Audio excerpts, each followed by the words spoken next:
জয় নিতাই, জয় গৌরী, জয় শ্রী রাধেশ্যাম। সকল ভক্তবৃন্দের চরণে ধন্যবাদ প্রণাম জানিয়ে মাঘ মাসে শুক্লপক্ষের যে একাদশী, সেই একাদশী সম্পর্কে আলোচনা। একাদশী সম্পর্কে আলোচনা করার পূর্বে মাঘ মাসের যে মাহাত্ম্য, মাঘের মাহাত্ম্য, সেই সম্পর্কে শাস্ত্রে যে বর্ণিত আছে, সেই শাস্ত্র সম্মতভাবে কিছুটা তুলে ধরার চেষ্টা করব।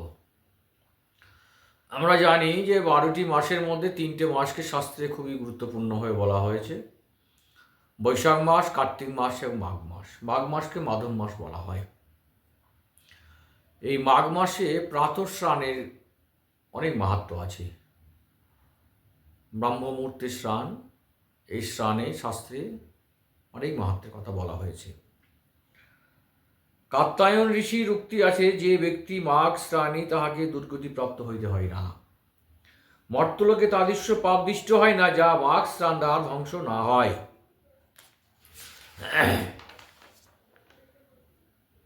মাঘ মাসে প্রভাতে স্নান করিলে পিতা পিতামহ, প্রপিতামহ, মাতা মাতামহ, বৃদ্ধ প্রমাতামহ, 1বিংশতি কুল সহ অভিলাষানুরূপ ভোগ সম্ভোগ করত বৈকুণ্ঠ ধামে গমন করে। যখন মাঘ মাসে অরুণোদয়ের সময়ে পূর্ব দিকে তাম্রবর্ণ রঞ্জিত হয়, তখন মনোরম নদী প্রভাবে স্নান করিলে সেই পিতৃমাতৃসহ দিব্য দেহ পরিগ্রহ করিয়া অমরপুরে গতি লাভ করিতে পারে। গরুর পুরাণে নারদ সংবাদে লিখিত আছে, হে দেব সত্তাম, মাঘ মাস অতি দুষ্প্রাপ্য এবং বৈষ্ণব দেবতা, ঋষি ও মুনিজনে পরম প্রীতিপদ। চক্রতীর্থে হরিকে দর্শন করিলে, মথুরাপুরে কেশবকে দেখিলে যে ফল হয়, মাঘ মাসের স্নানে সেই ফল পাওয়া যায়। জিতেন্দ্র শান্তমনা সদাচার নিষ্ঠ হইয়া মাঘ মাসে স্নান করলে আর পুনরায় সংসারে গমন করিতে হয় না। হে মহর্ষে, প্রণব যে রূপ বেদের আদি, সেই রূপ যাবতীয় হরিব্রতের মধ্যে মাঘ স্নানরূপ ব্রত আদিম।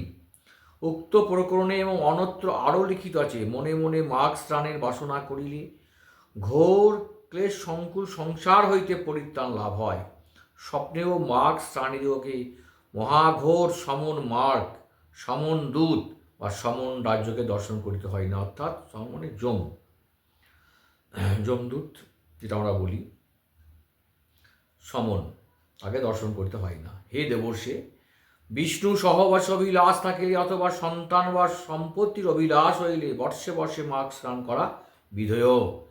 যিনি ইহধামে মনে মনে হরিব্রত সাধনে বাসনা করেন, তারও শত জন্মার্জিত পাতকপুর বিধ্বস্ত হয়। 14 বিলাস 27 নম্বর শ্লোক। ব্রতবান হইয়া নিরন্তর সংযত চিত্তে মাঘ মাসে নিত্য স্নান করিলে ত্রিভুবন পূজ্য হরিপদ লাভ করিতে পারে। হে সত্তম, মাঘ স্নানে জ্ঞানায়নকৃত ভুরি ভুরি মহাপাতক তুলারাশি ভস্মীভূত হয়। হে দেবর্ষি, মাঘ মাসে স্নান করিলে নিঃসন্দেহে কর্মজ, মনোজ, বাক্যজ ত্রিবিধ পাপ ভস্মীভূত হইয়া থাকে। ঋষিগণ কর্তৃক স্মৃত আছে যে জনার্দনের উদ্দেশ্যে মাঘ স্নান, দান, জপ বা হোম প্রভৃতি করিলে তৎসমস্ত অনন্ত ফল প্রদান করে। সম্পত্তি বিদ্যমানেও মোহবশে লুব্ধ হইয়া ব্যয় সংক্ষেপে করত কার্য করিলে তাহা নিষ্ফল হয়। এ দ্বিজ সত্তম, বংশে একজন মাঘ স্নানী হইলে কল্পকাল যাবৎ সেই বংশে যত পুরুষ জন্মগ্রহণ করিবে ও যাহারা পূর্বে জন্মিয়াছে, হরি তাহাকে পরিত্রাণ করেন। আদিত্যদয়ে যেমন তিমির রাশি বিদরিত হয়, তদ্রূপ তাপসজনিত বল্লভ মাঘ মাস সমাগত হইলে পাতকপুঞ্জ বিতস্ত হইয়া যায়। সুতরাং মাঘ মাসে স্নানের অনেক মাহাত্ম্য আছে, অনেক মাহাত্ম্য আছে। সংক্ষেপে কিছুটা হয়তো তুলে ধরলাম। তো প্রত্যেকেরই উচিত মাঘে ব্রাহ্ম মুহূর্তে শয্যা ত্যাগ। ব্রাহ্ম মুহূর্ত কোন সময়টাকে বলা হচ্ছে? সূর্য উদয়ের পূর্বে 96 মিনিট, 96 মিনিট পূর্বে হচ্ছে ব্রাহ্ম মুহূর্ত। সেই সময়ে শয্যা ত্যাগ করে স্নান করা তো খুবই কর্তব্য, অনেক মাহাত্ম্য বর্ণনা করা হয়েছে। এবার আসি আমরা একাদশী ব্রত সম্পর্কে। একাদশী ব্রত, জয়া বা ভৈমী একাদশী ব্রত, মাঘ মাসে শুক্লপক্ষের যে একাদশী, সে একাদশী ব্রত আগামী 29শে জানুয়ারি বৃহস্পতিবার এই ব্রত পালন করতে হবে। এই ব্রত পরের দিন দ্বাদশী, বরাহ দ্বাদশী আছে। তাই যারা একাদশী ব্রত পালন করছেন তাদের উদ্দেশ্যে বলবো যে একাদশী ব্রতের দিনই দুপুর 12টা পর্যন্ত কোনো রকম প্রসাদ গ্রহণ না করে দুপুর 12টার পরে প্রসাদ গ্রহণ করবেন। ফল বা জল ফল অনুকল্প প্রসাদ যারা যেমনভাবে ব্রত পালন করেন তারা সেইভাবেই করবেন, তাহলে দ্বাদশী ব্রতেরও ফল পাবে। এই একাদশী ব্রত 29শে জানুয়ারি বৃহস্পতিবার, ভৈমী বা জয়া। এখন এই একাদশী ব্রতের মাহাত্ম্য সম্পর্কে আলোচনা করব। আর একাদশী ব্রতের নিয়ম যারা করেন তারা তো সকলেই জানেন, তবুও বলে দিই সংক্ষেপে। নিরামিষ আহার যারা প্রত্যহ করেন তাদের বিষয়ে কিছু বলার মতো নয়, তারা তো নিরামিষ ব্রত পালন, নিরামিষ আহার তো গ্রহণ করবেনই। প্রত্যেক ব্রতে পূর্বে নিরামিষ আহার অবশ্যই আগের দিন পরের দিন করতে হবে। একাদশী যেমন দশমী একাদশীতে ব্রত থাকছে, এবং দ্বাদশী নিরামিষ ব্রত পূর্বে এবং পরে নিরামিষ আহার গ্রহণ। সেই সাথে একাদশী ব্রতে পঞ্চরবিশস্য পরিত্যাগ করা, পঞ্চরবিশস্য গ্রহণ না করা, এবং অতি উত্তম নির্জলা খুবই কম সংখ্যকে হয়তো হয়ে থাকে, যাদের পক্ষে খুব সম্ভব তারাই হয়তো করেন, অনেকে করেন। আর না হলে ফল জল, সেটা সম্ভব না হলে অনুকল্প প্রসাদ। এই হচ্ছে একাদশী ব্রতের নিয়ম। আর সব থেকে যেটা গুরুত্বপূর্ণ সেটা হচ্ছে অধিক পরিমাণে হরিনাম জপ করা। উপবাস তাহার নিকটে বাস। সুতরাং সেই হরিস্মরণ, হরিমনন, হরি চিন্তন, নাম ভজন, তার প্রার্থনা, শাস্ত্র অধ্যয়ন, তুলসী পূজন, তুলসী পরিক্রমা, তুলসী জলদান, এইগুলো অবশ্যই আমাদের নিত্য দিনের মধ্যেই পড়ে, এগুলো অবশ্যই করা দরকার। যাই হোক, যারা একাদশী ব্রত পালন করছেন তারা খুবই নিষ্ঠা সহকারেই পালন করবেন।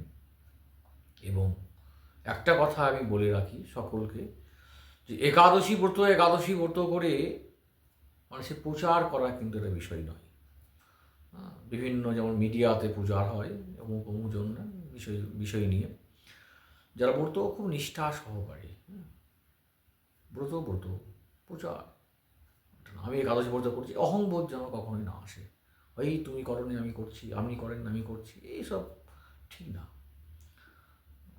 যে করছেন ঠিক আছে, যে করছেন না তাকে বলতে হবে যে একাদশী ব্রত করা কর্তব্য, করুন, বাস। অহংবোধ যেন কখনোই মনের মধ্যে না আসে। এটাই ভক্তি শ্রদ্ধা, আমরা যে ব্রত করি না কেন ভক্তি শ্রদ্ধা অবশ্যই আমাদের মধ্যে থাকা দরকার। এটাই হচ্ছে ব্রতের নিয়ম। মৌনতা অবলম্বন করা, মৌন অবস্থায় থেকে অবলম্বন করা। আর একটা বলি, এই মাঘ মাসের স্নানের সময় মৌন অবস্থায় স্নান করা। মাঘে স্নানের মন্ত্র আছে, বিশেষ করে শূদ্র এবং স্ত্রীদের প্রতি সেই মন্ত্র বলা উচিত নয়। তো মৌন অবস্থায় স্নান করতে হবে, এবং মৌন অবস্থায় থেকে মনে মনে ঈশ্বরকে স্মরণ করতে হবে। এখন একাদশীর যে ভৈমী বা জয়া যে একাদশী, সেই একাদশী যে মাহাত্ম্য, সেই মাহাত্ম্য সম্পর্কে আলোচনা সকলে খুব মনোযোগ সহকারে শ্রবণ করুন। ভৈমী একাদশী ব্রত মাহাত্ম্য। মাঘী শুক্লপক্ষে জয়া একাদশী ব্রত মাহাত্ম্য ভবিষ্যৎ পুরাণে শ্রীকৃষ্ণ যুধিষ্ঠির সংবাদে রূপে বর্ণিত হয়েছে। শ্রী গরুড় পুরাণে মাঘ মাসে শুক্লপক্ষে একাদশী তিথিকে ভৈমী একাদশী নামে অভিহিত করা হয়েছে। কল্পান্তরে বিভিন্ন পুরাণে বিভিন্ন রকম নাম দেখা যায়।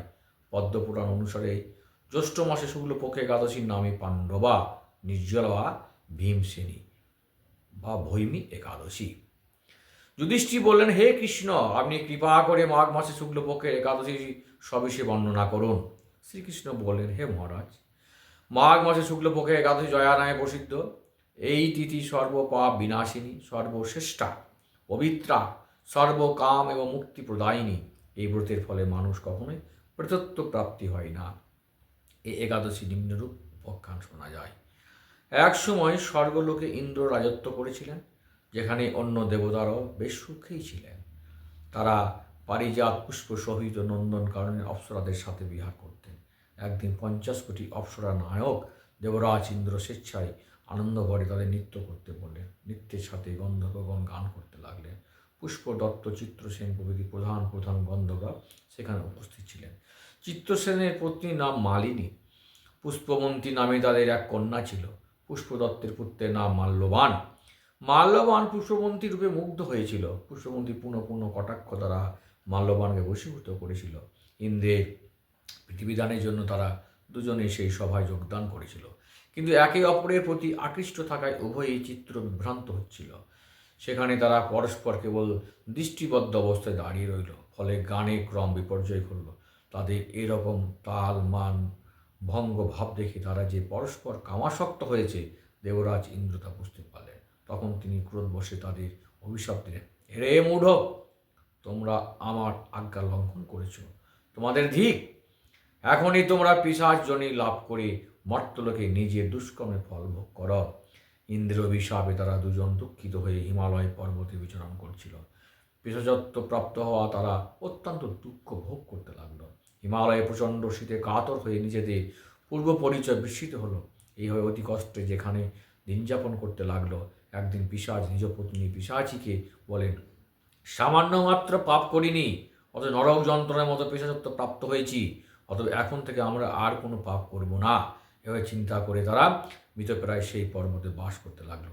তাদের পূর্ব কোনো পুণ্যবশত সেই সময় মাঘী শুক্লপক্ষীয় জয়া একাদশী তিথি উপস্থিত হলো। তারা একটি অস্বস্থ বৃক্ষতলে নিরাহারে নির্জল অবস্থায় দিবানিশি যাপন করল। শীতের প্রকোপে অনিদ্রায় রাত্রি অতিবাহিত হলো। পরের দিন সূর্যোদয়ে দ্বাদশী তিথি উপস্থিত হলো। একাদশী দিন অনাহারে রাত্রি জাগরণে তাদের ভক্তি অনুষ্ঠান পালিত হলো। এই ব্রত পালনের ফলে ভগবান বিষ্ণুর কৃপায় তাদের পিশাচত্ব দূর হলো। তারা তাদের পূর্ব রূপ ফিরে পেল এবং স্বর্গে ফিরে গেল। ইন্দ্র তাদের দেখে অত্যন্ত আশ্চর্য হলেন। তিনি জিজ্ঞাসা করলেন, কোনো পুণ্য ফলে আমাদের পিশাচত্ব দূর হলো? আমার অভিশাপ থেকে কে তোমাদের মুক্ত করল? মাল্যবান বললেন, হে প্রভু, ভগবান বাসুদেবের কৃপায় জয়া একাদশী পূর্ণ প্রভাবে আমাদের পিশাচত্ব দূর হয়েছে। তাদের কথা শুনে দেবরাজ ইন্দ্র বললেন, হে মাল্যবান, তোমরা এখন থেকে আবার অমৃত পান করো।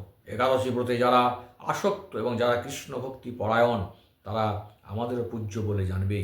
এই দেবলোকে তুমি পুষ্পমন্ত্রীর সাথে সুখে বাস করো। হে মহারাজ, এই ব্রত ব্রহ্মহত্যাজনিত পাপকেও বিনাশ করে। এই ব্রত পালনের সমস্ত প্রকার দানের ফল লাভ হয়। সকল যজ্ঞ ও তীর্থে পুণ্যফল এই ব্রত প্রভাবে আপনা হতেই পালন হয়। অবশেষে মহানন্দে অনন্তকাল বৈকুণ্ঠে বাস হয়। এই ব্রতকথা পাঠ ও শ্রবণে অগ্নিষ্ঠম যজ্ঞের ফল লাভ হয়। পারণ পরের দিন অর্থাৎ 30শে জানুয়ারি শুক্রবার সকাল 6:23 হইতে সকাল 10টার মধ্যে সকলেই এই ব্রত নিষ্ঠা সহকারে পালন করুন এবং নির্দিষ্ট সময়ে পালন করুন। হরে কৃষ্ণ কৃষ্ণ কৃষ্ণ হরে হরে, হরে রাম রাম রাম হরে হরে, কৃষ্ণ কৃষ্ণ কৃষ্ণ হরে হরে, হরে রাম রাম হরে। হরে কৃষ্ণ কৃষ্ণ কৃষ্ণ হরে হরে, রাম রাম হরে। নিতাই গৌর হরি বল হরি বল হরি। ঈশ্বর সকলে মঙ্গল করুন, সকলেই খুব ভালো থাকুন। জয় নিতাই, জয় গৌর, জয় জয় শ্রী রাধে কৃষ্ণ।